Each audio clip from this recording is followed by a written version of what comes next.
കേരളത്തിലുള്ളവർക്ക് അധികം ഈ കൗൺസിലിനെ പറ്റി അറിയില്ല.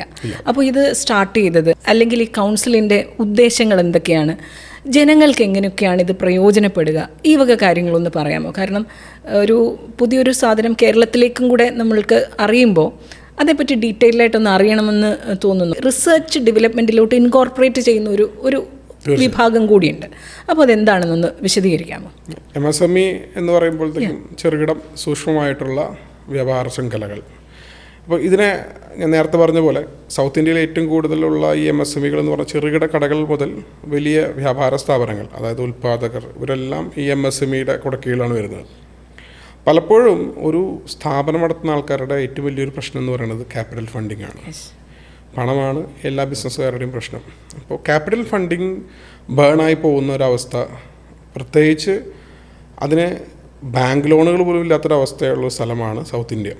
നോർത്ത് ഇന്ത്യയിൽ I don't know, I scenes like lot of ഒരുപാട് ഫിനാൻഷ്യൽ സ്ഥാപനങ്ങൾ ഉണ്ട്, അവർക്കെല്ലാം മൈക്രോ ഫിനാൻസിങ് പോലത്തെ ഉണ്ട്. പക്ഷേ നമ്മളിങ്ങോട്ട് സൗത്തിലേക്ക് വരുമ്പോൾ കേന്ദ്ര ഗവൺമെൻറ്റിൻ്റെ ഭാഗത്തു നിന്നുള്ള സ്കീമുകൾ വാങ്ങിയെടുക്കുന്നതിലും കൂടാതെ ഈ ചെറുകിട ഫിനാൻസ് സ്ഥാപനങ്ങളിൽ നിന്നും ഫണ്ട് വാങ്ങിയെടുക്കുന്നതിലൊക്കെ വളരെ പിറകിലേക്കാണ് ഈ MSME ഓണേഴ്സ്.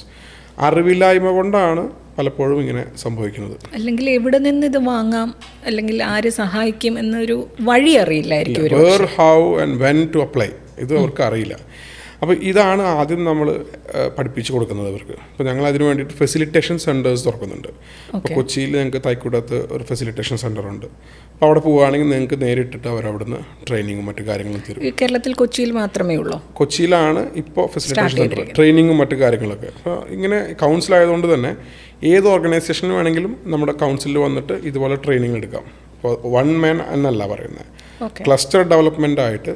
ഇപ്പോൾ ഒരു വിധവ സംഘടന നമ്മളായിട്ട് ചേർന്നുകൊണ്ട് പ്രവർത്തിക്കുന്നുണ്ട്. അപ്പോൾ അവർക്ക് എല്ലാവർക്കും ഒരു തയ്യൽ മിഷൻ ഞങ്ങൾ ഫിനാൻസ് ചെയ്ത് കൊണ്ട് കൊടുക്കുന്നുണ്ട്. അവരെ അത് കൗൺസിലിൻ്റെ ഭാഗത്ത് നിന്ന് ഫിനാൻസ് ചെയ്യുന്നത്, ക്ലസ്റ്റർ ഡെവലപ്മെൻറ്റോട് ചെയ്യുന്നത്. അത് കുറച്ച് വില്ലേജുകൾ ഞങ്ങൾ അഡോപ്റ്റ് ചെയ്തിട്ട് അവർക്ക് തയ്യൽ മിഷൻ കൊടുത്ത്, തയ്യലറിയുന്ന ആൾക്കാർ നമ്മുടെ നാട്ടുപുറത്ത് എല്ലായിടത്തും ഉണ്ട്. അപ്പോൾ ഇവരെല്ലാം കോർത്തിണക്കിക്കൊണ്ട് അവർക്ക് വലിയ തുണി ശാലകളിൽ നിന്നും ഫാക്ടറികളിൽ നിന്നുള്ള ഓർഡേഴ്സ് അവർക്ക് എത്തി ഒരാഴ്ച കൊണ്ട് അവർ തയ്ച്ച് തിരിച്ചു കൊടുക്കുന്ന പോലെ ഒരു. So you facilitate as a mediator there? Yes, it's called as facilitation centre. അത് cluster development. Then of course we have a app. അത് ഞാൻ ചോദിക്കണമെന്ന് വിചാരിച്ചൊരു സാധനം, ഒരു ക്യാച്ചി ആയിട്ടുള്ളൊരു പേരാണ് ഇൻഡാപ്പ് എന്ന് പറയുന്നത്. എന്താണ് അത്? Industrial development application. ഞാൻ NIRDCയിലേക്ക് വരുമ്പോൾ NIRDC ഫോക്കസ് ചെയ്തിരുന്നത് exhibitions in all rural areas എന്നായിരുന്നു. നിങ്ങളുടെ വെബ്സൈറ്റിൽ ഇതൊക്കെ വളരെ കൃത്യമായിട്ട് കൊടുത്തിട്ടുണ്ട്, ഈ എക്സിബിഷൻ്റെ കാര്യങ്ങളൊക്കെ. സോ എക്സിബിഷൻസ് എന്തുകൊണ്ട് ഓൺലൈനിലാക്കിക്കൂടാ എന്നുള്ളൊരു ഡിസ്കഷൻ വന്നു. അങ്ങനെ നമ്മുടെ ഇന്ത്യൻ ട്രേഡ് പ്രൊമോട്ടിംഗ് ഓർഗനൈസേഷൻ ഉണ്ട് ഡൽഹിയിൽ. അപ്പോൾ അവരായിട്ട് ഞങ്ങളൊരു ചർച്ച നടത്തി.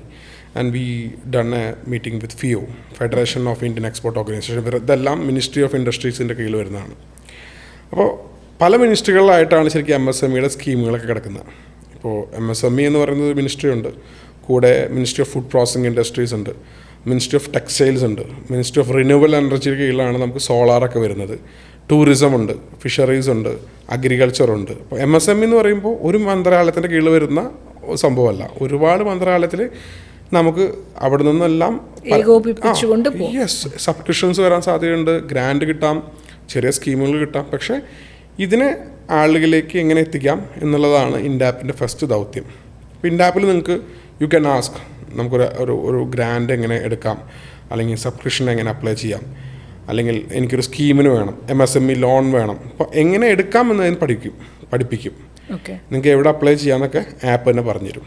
അതുകൂടാതെ ഈ ആപ്പിൻ്റെ സ്പെഷ്യാലിറ്റി എന്ന് പറയുന്നത്, ഇന്ത്യക്ക് ഇപ്പോൾ പുറത്തെ രാജ്യത്ത് China, Alibaba, Chinese trade app എന്നൊക്കെ പറഞ്ഞിട്ട് അവർക്ക് ആപ്പുകളുണ്ട്.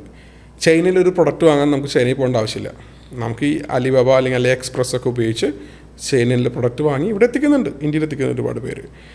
നമുക്ക് അങ്ങനെ ഒരു സംവിധാനമില്ല. എന്നാൽ ചൈനയേക്കാളും മികച്ച ഉൽപ്പന്നങ്ങൾ ഇന്ത്യയിലുണ്ട്.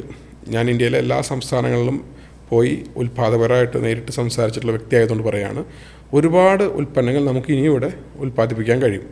പക്ഷേ അവർക്ക് വേണ്ട രീതിയിലുള്ള ഒരു സാങ്കേതികമായിട്ടും അതുപോലെ തന്നെ പണമായിട്ടുള്ള സഹായങ്ങൾ എത്തിക്കാൻ കഴിയാത്തതുകൊണ്ടാണ് ഇവിടെ ഉൽപ്പാദനം ഇപ്പോഴും കുറഞ്ഞു നിൽക്കുന്നത്.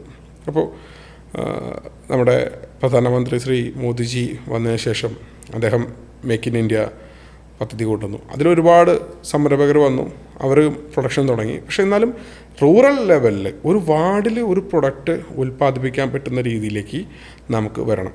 അപ്പം അതിന് നമ്മൾ ഉള്ള പ്രൊഡക്റ്റുകൾ ഇന്ത്യയിൽ എല്ലാവരും ഉപയോഗിക്കുക എന്നുള്ളതാണ് ആദ്യത്തെ ഘട്ടം. ചൈന 2004 മുമ്പ് നമ്മൾ ചൈനയെ കുറിച്ചിട്ടോ ചൈന മാർക്കറ്റിനെ കുറിച്ചിട്ടോ ഒന്നും നമ്മൾ ചർച്ച ചെയ്തിട്ടില്ല. ഉണ്ടോ? ഇല്ല. ഇന്ത്യയിൽ പ്രശ്നം എന്താ വെച്ചാൽ ഇന്ത്യയിലേക്ക് നമുക്ക് ഈ ഇറക്കുമതി എന്ന് പറയുന്നത് ഒരിക്കലും പൂർണ്ണമായി ബന്ധിപ്പിക്കാൻ പറ്റില്ല. ചൈന അവർ ചെയ്ത സ്ട്രാറ്റജി എന്ന് പറയുന്നത് അവരവരുടെ ഇറക്കുമതി കുറച്ചു പൂർണ്ണമായി നിലപ്പിച്ചുകൊണ്ട് അവരുടെ രാജ്യത്തെ ഉൽപ്പന്നങ്ങൾ അവരുടെ രാജ്യത്തെ ആൾക്കാരെ കൊണ്ട് മാക്സിമം ഉപയോഗിപ്പിച്ചു. അപ്പോൾ അവരുടെ പ്രൊഡക്ഷൻ കൂടി. അതിനുശേഷം മറ്റ് രാജ്യങ്ങളിലേക്ക് അതിൻ്റെ മാർക്കറ്റിംഗ്. ഇൻഡാപ്പ് എന്ന് പറയുന്നത് ഇന്ത്യയുടെ ഒരു ആലിബാബയാണ്. നിങ്ങളുടെ പ്രൊഡക്റ്റ് ചെറുതോ വലുതോ എന്തോ ആയിക്കോട്ടെ നിങ്ങൾക്ക് ഇതിനകത്ത് ലിസ്റ്റ് ചെയ്യാം. അവിടെ ഞാനൊന്ന് ചോദിച്ചോട്ടെ, കാരണം ഇപ്പം ഇന്ത്യയുടെ ഒരു ആലിബാബ എന്ന് പറയുമ്പം ആലിബാബ നിൽക്കുന്ന ഒരു ലെവലുണ്ട്. അപ്പോൾ അവിടെ മാത്രം പ്ലേസ് ചെയ്യാനോ അല്ലെങ്കിൽ ഇപ്പോൾ നമുക്ക് പല ആപ്പുകളുണ്ടല്ലോ. ഇപ്പോൾ മീഷോ ഉണ്ട്, ഫ്ലിപ്കാർട്ട് ഉണ്ട്, ആമസോൺ ഉണ്ട്, നൈക്ക ഉണ്ട്. അപ്പോൾ they all stand in different levels. അപ്പം നമ്മൾ ഇൻഡാപ്പിനെ അതിലേതെങ്കിലും ഒരു പർട്ടിക്കുലർ ലെവലിൽ പ്ലേസ് ചെയ്യുന്നുണ്ടോ അതോ ഇതെല്ലാം കവർ ചെയ്യുന്ന ഒരു കോംപ്രഹെൻസീവ് ആയിട്ടുള്ള ഒരു ആപ്പായിട്ട് വളർത്താൻ? ആൻഡ് ഇവർക്ക് ആർക്കും ഇല്ലാത്തൊരു പ്രത്യേകത നമുക്കുണ്ട്. നമ്മൾ ഇന്ത്യയിലെ ഓരോ താലൂക്കിലും എക്സ്റ്റൻഷൻ ഓഫീസുള്ള ഫ്രാഞ്ചൈസികളുള്ള ഒരു ആപ്പാണ്. ഇപ്പോൾ ഞങ്ങൾ നോക്കുകയാണെങ്കിൽ we have started from Karnataka, Tamil Nadu, Kerala. So നമുക്കറിയാം ഇന്ത്യയിൽ ഏറ്റവും കൂടുതൽ ഡിജിറ്റൽ കൊമേഴ്സ്യലൈസേഷൻ ഉള്ളത്, ഏറ്റവും കൂടുതൽ ആപ്പുകൾ യൂസ് ചെയ്യുന്നത് സൗത്ത് ഇന്ത്യയിലാണ്. അതുകൊണ്ട് തന്നെ നമ്മൾ ഈ ഒരു 3 സംസ്ഥാനങ്ങളാണ് ആദ്യത്തെ ഘട്ടമായിട്ട് ഇൻഡാപ്പ് ലോഞ്ച് ചെയ്ത് നമ്മൾ പ്രവർത്തനം ആരംഭിച്ചിട്ടുള്ളത്. ഇപ്പോൾ ഓരോ താലൂക്കിലും ഒരു എക്സ്റ്റൻഷൻ ഓഫീസുകളുണ്ട്. അപ്പോൾ ഒരു താലൂക്കിൽ എക്സ്റ്റൻഷൻ ഓഫീസിലെ പ്രൊഡക്റ്റുകളെല്ലാം ലിസ്റ്റായി വരുന്നത് ആ എക്സ്റ്റൻഷൻ്റെ കീഴിലാണ്. ആപ്പിലാണ് ലിസ്റ്റ് ചെയ്യണമെങ്കിലും അതിൻ്റെ സർവീസുകളെല്ലാം നമ്മൾ ആ പോയിന്റിൽ നിന്ന് കൊടുക്കും. ഓഫ്ലൈനായിട്ട് തന്നെ. യെസ്, ഓഫ്ലൈനും ഓൺലൈനും ഉണ്ട് അതിനകത്ത്. അപ്പോൾ ഡെലിവറി, റിട്ടേണിങ് അങ്ങനെ എന്തെങ്കിലും ഉണ്ടെങ്കിൽ അതൊന്നും തന്നെ ചെയ്യാൻ പറ്റും. B2B, B2C ഉണ്ട്. നിലവിൽ ഇപ്പോൾ B2B ആയിട്ടാണ് സ്റ്റാർട്ട് ചെയ്തിട്ടുണ്ടെങ്കിലും B2C ഈ വരുന്ന ഏപ്രിലോട് കൂടി ലോഞ്ച് ചെയ്യും. B2C വരുമ്പോൾ ഈ ആപ്പ് എന്ന് പറയുന്നത് എനിവേർ എനിത്തിങ് എനി ടൈം. അതായത് ആർക്കും എവിടെ ഇരുന്നുകൊണ്ട് എന്തും ഓർഡർ ചെയ്യാം.